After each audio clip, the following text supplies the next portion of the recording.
నమస్తే, welcome to Telugu రాజ్యం. ప్రస్తుతం మనతో పాటు ఉన్నారు ఉమ్మడి ఆంధ్రప్రదేశ్ మాజీ హోంమంత్రి డాక్టర్ మైసూర్ రెడ్డి గారు. సార్ నమస్తే. ముఖ్యంగా ఏపీ విషయానికి వస్తే, ఏపీలో పెట్టుబడులన్నీ కూడా అమరావతికి కాకుండా విశాఖకు తీసుకెళ్ళిపోతున్నారు. గతంలో జగన్మోహన్ రెడ్డి తాను మళ్ళీ గెలిస్తే విశాఖనే పరిపాలన రాజధానిగా చేస్తా అని చెప్పి ఒక వీడియో అయితే ఉంది, జగన్మోహన్ చెప్పినారు. ఇప్పుడేమో విశాఖకేమో గూగుల్ వస్తూ ఉంది. 1,00,000 కోట్ల పెట్టుబడులతో భారీ పరిశ్రమ, టెక్ దిగ్గజం గూగుల్ అక్కడ ఏర్పాటు చేస్తున్నారు. కాబట్టి వైఎస్ జగన్ బాటలోనే చంద్రబాబు నాయుడు వెళ్తున్నారని చెప్పేసి కూడా చర్చ నడుస్తూ ఉంది. అమరావతి మరింత ఆలస్యం, వైజాగ్లో డెవలప్మెంట్స్ అవుతా ఉన్నాయి అన్నట్టు కూడా మాట్లాడుతున్నారు. మరి అమరావతి రాజధాని అనేది పెట్టుబడులకు అంత ఆకర్షణీయం కాదా అంటే ఏం చెప్తారు సార్? అమరావతి అనేది రాజధాని నగరం, అది పెట్టుబడులు అనేది అది వేరు సమస్య. పరిశ్రమలకు ఏమంటే ఎక్కడ అనుకూలంగా ఉంటుందో వాతావరణం అక్కడ పరిశ్రమలు వస్తుంటాయి. అక్కడికి వైజాగ్లో ఇంతకుముందే స్టీల్ ప్లాంట్ ఉంది కదా, చాలా పెద్ద ప్లాంట్ కదా అది, సెయిల్ అందులో. అదే అక్కడ ఉన్నప్పుడు పారిశ్రామికంగా కొంచెం అభివృద్ధి చెందడం జరిగింది. ఓడరే ఉంది, స్టీల్ ప్లాంట్ ఉంది. ఇప్పుడు మరి అక్కడికి ఇది కూడా తీసుకుతున్నారు అనుకోండి. అది ఈయన బాట ఆయన పట్టినారు, ఆయన బాట ఈయన పట్టినారు అని చెప్పలేము. ఇది పరిశ్రమలను ప్రోత్సహించడానికి కాబట్టినారు. కాకపోతే ఏమిటానంటే మధ్యలో రాయలసీమకి ఏమి లేదు కదా, దాని గురించి మాట్లాడాలి. కానీ ఇప్పుడు వైజాగ్లో పెడితే ఏముంది, అమరావతి పెడితే ఉంది, అన్ని కోస్తా ఆంధ్ర ప్రాంతాలే కదా. కానీ అడుగుతుండేది రాయలసీమ ప్రాంత వాసులు కొంచెం పారిశ్రామికంగానే అభివృద్ధి చేయండి అని. ఏమన్నా అడిగితే అది అడగాలి. కానీ ఇది అది వైజాగ్లో ఉంటే ఏముంది, ఏడుంటే ఏముంది. ఇది పరిపాలన కోసమే కదా రాజధాని అమరావతి అనేది. ఆడ ఇంతకుముందే ఇండస్ట్రీ ఉంది, మళ్ళీ ఇంకో పెద్ద ఇండస్ట్రీ ఎందుకు అనేది వస్తుంది. వాళ్ళు అనుకూలత దానికోసం పెట్టిండొచ్చు. భవిష్యత్తులో అయినా కానీ కూటమి ప్రభుత్వం రాయలసీమను కూడా దృష్టిలో పెట్టుకున్నారా నేను అంటే అక్కడ ఉన్న 9 ఎకరాల విలువైన భూమిని తన బినామీలకు ఇచ్చేందుకే చంద్రబాబు నాయుడు గారు పరిశ్రమలన్నీ వైశాఖకు తీసుకెళ్తున్నారు అనేది చర్చ. వైసీపీ నాయకులు చర్చిస్తున్నారు దీని మీద. సరే, ఈ పార్టీల్లో విమర్శలే కానీ అదే రాయలసీమలో ఎందుకు అని నేను అడగచ్చు కదా. వైజాగ్లో పెట్టేదాన్ని పెద్ద ప్రశ్నించిన దానివల్ల అవసరం ఏమొస్తుంది, ఏమీ రాదు. మరి అమరావతి పరిస్థితి ఏంటి? అమరావతిలో మొన్న సిఆర్డీఏ భవనం అయితే శంకుస్థాపన చేశారు, ప్రారంభోత్సవం కూడా చేసినారు. అమరావతి పరిపాలన దానికోసం సౌలభ్యం కోసం భవనాలు కన్స్ట్రక్ట్ చేస్తున్నారు. అది వేరు సమస్య. అక్కడే రాజధాని కన్నా పరిశ్రమలు రావాలని అనేది అది అర్థం లేదు. ఇంకా ఏదైనా రాయలసీమ వాళ్ళు కోరాల పరిశ్రమల కారణం కావాలా మాకు అది ఇదేని. వాళ్ళ క్యాపిటల్ లేనప్పుడు, అవి లేనప్పుడు, ఈ లేనప్పుడు వాళ్ళకు ప్రాధాన్యతని ఇవ్వాలి కదా. ఈ చర్చ వల్ల అది వైజాగ్లోనా అమరావతిలో అనే చర్చ వల్ల అది ప్రయోజనం లేదు. ఇప్పుడు ముఖ్యంగా ఏంటంటే అమరావతికి రావాల్సినవి అమరావతికి వస్తున్నాయా? ఇప్పుడు 2 విడత భూసేకరణ అన్నారు, అది కేబినెట్ నిర్ణయం వల్ల అది పక్కన పెట్టారు, ఫుల్ స్టాప్ పెట్టారు దానికి. ఆ తర్వాత అంతర్జాతీయ ఎయిర్పోర్టు శంషాబాద్ మాదిరి అక్కడ కూడా అంతర్జాతీయ ఎయిర్పోర్టు దాదాపుగా 5,000 ఎకరాలు సేకరిస్తున్నామని చెప్తున్నారు, ల్యాండ్ పూలింగ్ అని చెప్పినారు. ఇదంతా వ్యవహారం చూస్తూ ఉంటే అమరావతిని మాత్రం పరిపాలన రాజధానిగా కూడా తీర్చిదిద్దే అవకాశం ఉందంటారు. పరిపాలన రాజధానిగా ఉంటుంది, ఇంకా ఏముంది. అది వాళ్ళ కుటుంబ ప్రభుత్వం ఉన్నంత వరకు అదే ఉంటుంది.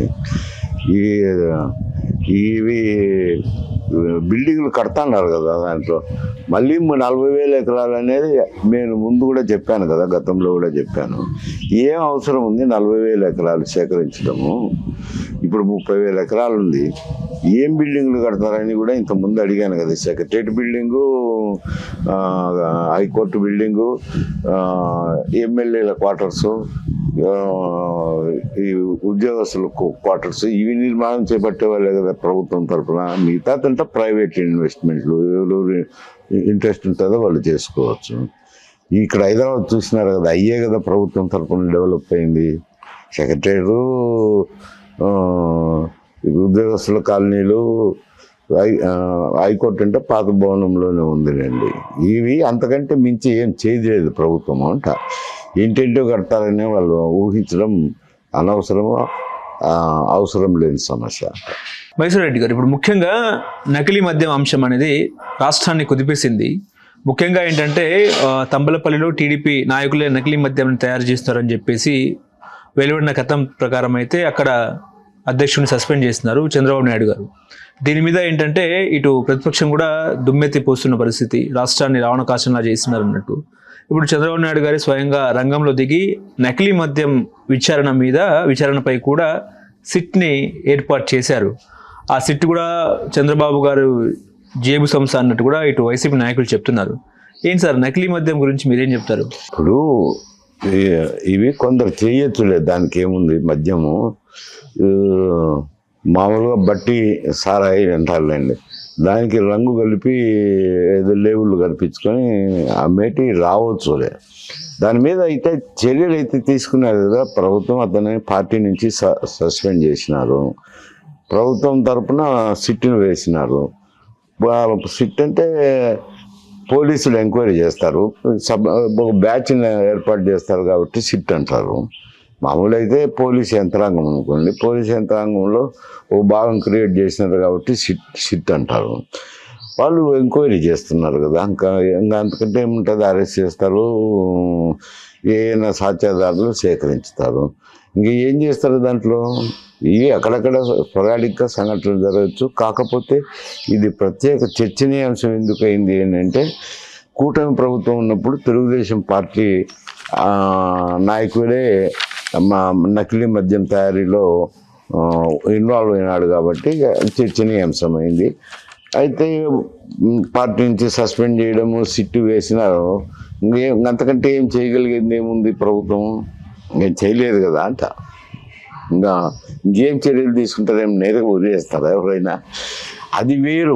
గతంలో జరిగింది దీన్ని కంపేర్ చేసుకొని మాట్లాడుతుండొచ్చు. గతంలో ప్రభుత్వమే చేసింది కదా ఈ నకిలీ మద్యం అనేది. కాదు, చీప్ లిక్కర్ను డిస్టిలరీస్లను తయారు చేసి బ్రూవరీస్ కార్పొరేషన్ తీసుకొని బ్రూవరీస్ కార్పొరేషన్ బ్రాందీ షాపులకు ఇచ్చి అత్యధిక ధరలకు అమ్మినారు కాబట్టి అది సపరేట్ ఇష్యూ. ఇది సపరేట్ ఇష్యూ. ఇవి జరుగుతాయి కొంచెం ఎక్కడన్నా.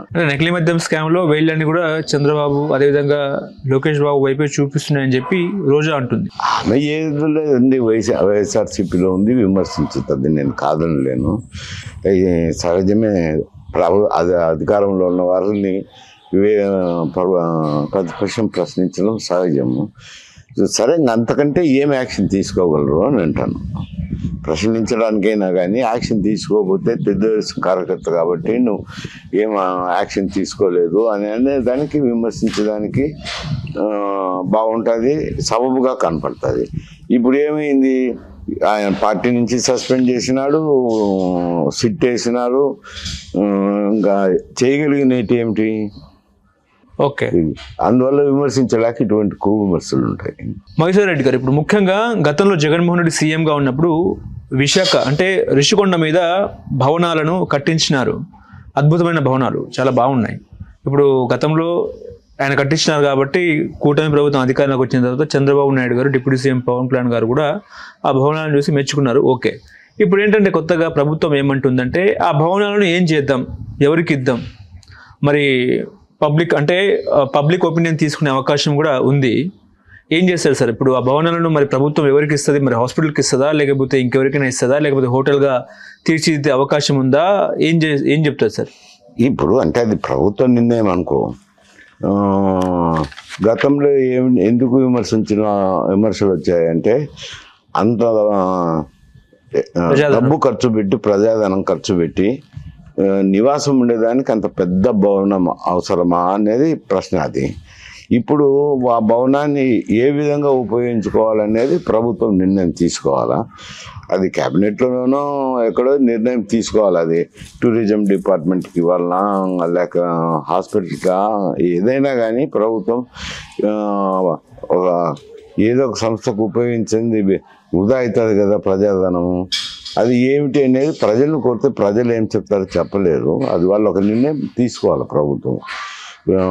అనేది ఏ నిర్ణయం అయితే బాగుంటుందని అతను ఆలోచన చేస్తున్నారు. అభిప్రాయాలు ఎవరైనా ఉంటే ఇవ్వచ్చు, ఎందుకంటే వైజాగ్కు సంబంధించిన వాళ్ళు అక్కడ దేనికి ఉపయోగిస్తే బాగుంటుంది అనేది అక్కడ వైజాగ్ ఆ ప్రాంతీయులు వాళ్ళు చెప్పాలి. అంటే గతంలో ఋషికొండ భవనాన్ని సగం కొండను కొట్టేశారు అన్నట్టు కూడా కూటమి మాట్లాడింది. ఇప్పుడు కూటమి అధికారంలోకి వచ్చిన తర్వాత మరి దాన్ని ఏం చేస్తారు ఏంటి అంటే, గతంలో మొన్న పవన్ కళ్యాణ్ గారు మాట్లాడుతూ పర్యాటక శాఖ ఇస్తే బాగుంటుంది, హోటల్గా కూడా పర్యాటకులను ఆకర్షించవచ్చు అన్నట్టు కూడా ఆయన మాట్లాడినారు. మరి ఆ రకంగా ప్రభుత్వం ముందుకెళ్లే అవకాశం ఉందని మీరు అనుకుంటున్నారు? చెయ్యొచ్చు ఏదైనా పర్యాటక, అది అప్పుడు కూల్చడము కట్టడము అని అంటే అంత డబ్బు ఖర్చు పెట్టి ముఖ్యమంత్రి గారి నివాసం ఉండేదానికి అంత ఖర్చు పెట్టి చేయడం అనేది అది విమర్శ అనుకో. ఇప్పుడు అది వాళ్ళు ప్రభుత్వం ముఖ్యమంత్రికి ఇంటికి వాడడం లేదు. ఇంత బిల్డింగ్ 600 కోట్లు ఖర్చు పెట్టి పెట్టుబడి పెట్టి నిర్మాణం ప్రజాధనం పెట్టి కట్టిన తర్వాత దాన్ని ఏం చేయాలనే దానికి ఆలోచన చేస్తున్నారు. గతం ఆయన అభిప్రాయం టూరిజం డిపార్ట్మెంట్కి ఇస్తే సరిపోతుంది అనేది పవన్ కళ్యాణ్ ఉండొచ్చు. ఇంకా ఇతర పీపుల్స్ ఒపీనియన్ కూడా ఇవ్వాలంటే బయట వాళ్ళు ఏమి ఇస్తారులేండి, ఇతర ప్రాంతాల వాళ్ళు ఏమైనా అభిప్రాయం ఇస్తారు దాన్ని.